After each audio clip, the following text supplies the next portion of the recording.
Hi, si Father Bus Mombase po ito ng UST Legazpi at nandito po tayo sa Kumustahan sa UST Legazpi at nandito ako ngayon sa UST Legazpi Hospital at ating kukumustahin ang isang empleyado na ang pangalan ay si Hello po, ako po si Mary France Marchan po.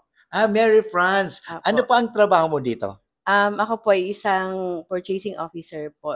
Bali po, gumagawa po ako ng mga PO, yung mga order po ng mga end user po, yun po. Ako po yung nag-order po ng mga, especially po yung mga, Pangangailangan dito. yes po, Oo. especially po yung mga um, equipment po. Equipment, Yes, oo. hospital equipment. So, itong mga equipment na to talagang para ito sa pasyente, parang sa ganun, ang sabi nga nito, advance in technology. Yes po, Father. Iyon. Apo. Ilan taong ka na pala nagtatrabaho dito sa UST Legazpi Hospital?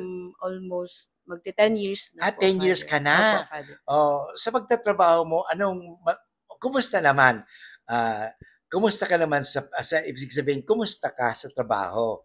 Ibig Ah, sabihin na talagang masaya ka ba? yes po, Father, kasi, yun po, nagwo-work po ako dito yun nga po, dito sa hospital. Tumagal din po ako ng 10 taon. So, ibig sabihin po, Father, masaya po ako sa trabaho ko po ngayon at sa mga kasama ko po, especially po yung Kasama kasama. mo sila. Yes po, Oh, Father. so yung mga Nag kasama mo talaga Yes po. nagpapasaya. Especially po yung dito po sa office po. Yes. Anong office pala ito? Sa purchasing office po. Purchasing office. Opo. Okay. So, ngayon, imbitahan natin kung sinong gusto magpa-confine dito sa US League Hospital o gusto magpa-hospital.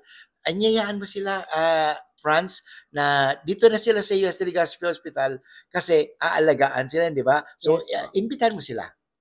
Hello po, sa mga, ano tawag diyan? Nagnanais, Nagnanais po na, halimbawa po may mga sakit po na, for example, nagda-dialysis po or anything po na may mga karamdaman po, dito na po kayo sa UST Legazpi Hospital po good admit fine. po, magpa-confine. Kasi po andito po yung service, good service po. Then yung care po sa mga pasyente po ng mga sa medical po, yun po. Maganda po dito sa UST Hospital.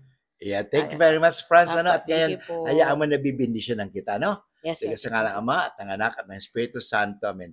Panginoon, narito po ang aming kapatid na si Franz. Hiningi po namin na siya ay yung pagpalain at bigyan ng iyong grasya at pati ang kanyang mga kasama sa trabaho, ang kanyang mga mahal sa buhay.